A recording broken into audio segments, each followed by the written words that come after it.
Hey everybody, it's Video Game Restoration. In this video, I'm going to show you how I put an IPS screen into a Game Boy Advance SP. I'll be installing HISPEEDIDO, I think it's pronounced IPS screen, however this installs the exact same as FunnyPlaying Screen. I'll leave links for both of these screens in the description, as well as my discount code to save you 10% off on your purchase. To start, we're going to remove the battery compartment door by removing the single Phillips head screw. With the door off, pull up on the tab on the battery and it will pop right out. This now allows access to the screw that was hidden under the battery. Depending on the version you have, this screw and the screw on the very front might be a Phillips head or a tri-head. However, all the screws in the corners will be tri-heads. Personally, when working on Game Boys, the size of tri-head I like to use is a 2.3. But if you don't have one, a 2 or a 3 should work. With the 6 screws removed, you'll be able to pull off the back casing. You'll then need to switch the tri-head bit for a Phillips bit to remove the next 3 screws. Once these 3 screws are out, be extremely careful removing the board. You're going to want to open it like a clamshell as to not ruin the ribbon cable. To detach the screen, push up on the 2 tabs on either side of the ribbon and the ribbon should pop right on out. When off, you can safely remove the rest of the board and then remove all the buttons and the silicone that's attached. Don't forget the speaker and the little screen that's attached to the speaker from the top shell. Remove the Phillips screw that's hidden underneath the ribbon cable and a little plastic piece that's beside the hinge will fall off. To remove the screen, you're going to have to pull out these little rubber stoppers. I slowly work my tweezers around to loosen it up a little bit and then slowly push in until I can eventually get underneath it and pop it right out. Just be careful, it is super easy to ruin these, however you can buy replacements if need be. With the rubber stoppers out, you'll be able to remove the 5 screws that were behind them. Depending on the Game Boy version, these might be tri-heads or Phillips heads.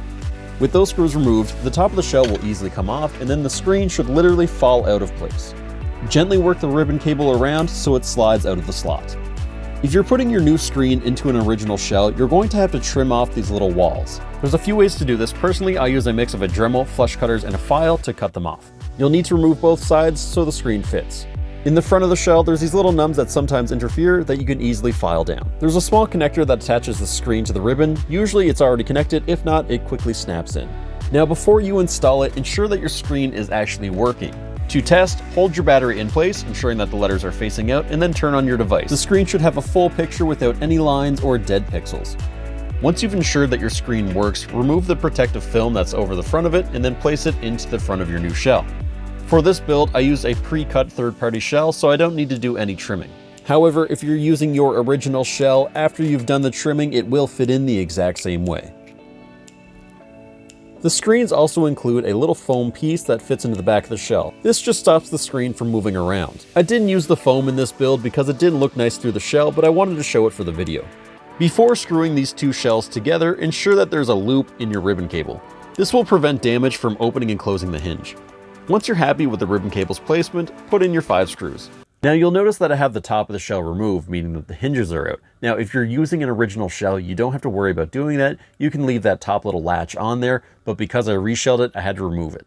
Nothing really changes at all. It is a little bit easier to put on the screen with that top piece off. However, it's a whole other problem removing those hinges. Feed your ribbon cable through the slot in the bottom shell. Now, if you're replacing the screen in your original case and you didn't remove that top portion of the shell, it's easier to feed the ribbon cable in through first and then put in the screen. Next, we're going to do some soldering. You'll need to put a little solder blob on Q12B, which can be a little difficult. I usually accomplish this by using a little bit of flux, heating the pad first, and then pushing some solder onto it. Connect your screen to the board using the ribbon cable connector, and then put another solder blob on the little pad that's on the ribbon. Now be extremely careful because this pad is extremely delicate.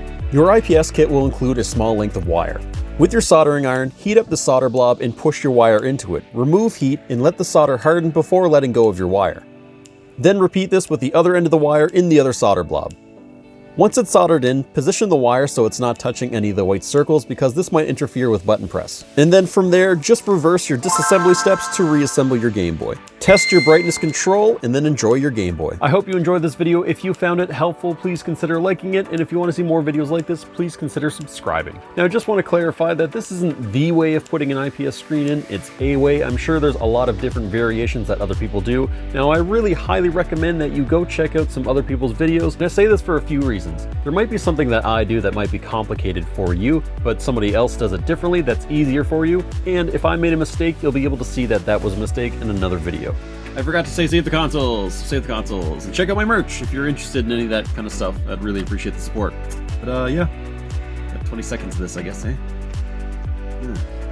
Well, I hope you have a good day, or night, good evening, good week. I hope you have a good life, I guess, in general. Anyhow, 2 seconds. See ya!